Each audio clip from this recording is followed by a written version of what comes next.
Shout out po mga idol, magandang araw po sa lahat.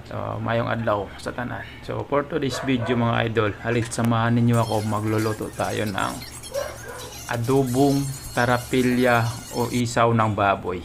So ito nga pala mga idol, sa hiniwa ko na po dyan, tapos diretso luto na to mga idol kasi hindi ko na pinakita kung paano ko hiwain yan mga idol. So, una-una lagyan natin ng mantika, tapos itong ricado, lagyan natin ng bawang, sibuyas at luya. Optional lang naman po yan mga idol. Siyempre lagyan din natin ng sili para makanghang siya mga idol. Tapos lagyan na natin yung hiniwa kong tarapilya ng baboy. Tapos lagyan natin ng paminta at itong pampalasa mga idol, magic sarap. Tapos lagyan na rin natin ng toyo.